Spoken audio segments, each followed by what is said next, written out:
Саламатсыздар ма, құрметті әріптестер, бүгінгі сабағыма қош келдіңіздер. Бүгінгі сабағымда сіздерге Blockade Labs платформасы туралы айтқым келіп отыр. Бұл платформа 3D модельдегі бейнелерді жасауға арналған. Оны іске қосуымыз үшін браузердің іздеу жолағына blockadelabs.com деп жазамыз. Осыны жазған мезгілде бізге осы күйдегі терезе іске қосылады. Міндетті түрде Google аккаунтпен тіркеліп аламыз. Тіркеліп алғаннан кейін Skipbox Ай назар аударыңыз деген батырманы басамыз. Бұл батырманы басқаннан кейін бізге осы күйдегі терезе ашылады. Бұл жерден біз кез келген тегін 3D модельдің бір бейнесін таңдап аламыз. Таңдағаннан кейін бұл жерге бізге осы күйдегі терезе ашылады.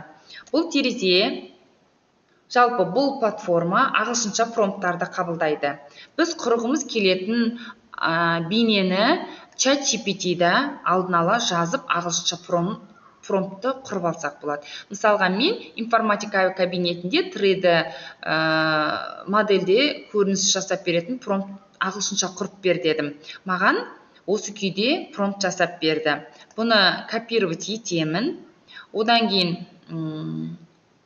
манағы 3D модель жасайтын Blockade Labs платформасына келіп орналастырамын және генерировать батырмасын басамын. Бұны басқаннан кейін бірнеше секунд күтуіміз қажет болады. Міне мына жерде жасылмен жаймен деп бізге уже бейнені құрастырып беріп жатыр. Күтуіміз қажет болады. Интернеттің жылдамдығына байланысты бізге бірнеше секундта бейне құрастырып береді.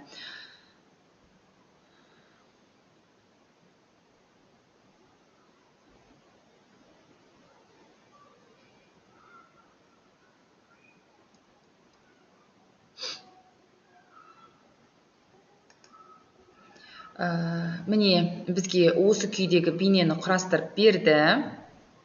Бұл бейнені 360 градуста бүйтіп бұрып қарай бере аламыз. Мысалға, полды, төбені, терезе жақты, компьютерлерді деген секілді.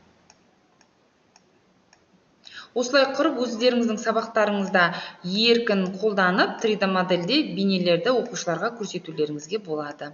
Және оны жүктеп алу бізде тегін емес. Сондықтан да мынаны бөлісу арқылы немесе осы жерде тікелей көрсетсеңіздер болады. Мысалға, мен мынаны копировать етіп, сілтемесін осы браузердің өзіне қойдым. Міне мынандай бізге уже шығады осылай. Бөлісе аламыз, жүктеу бізде тегін емес. Тікелей осы жерде көрсете аламыз.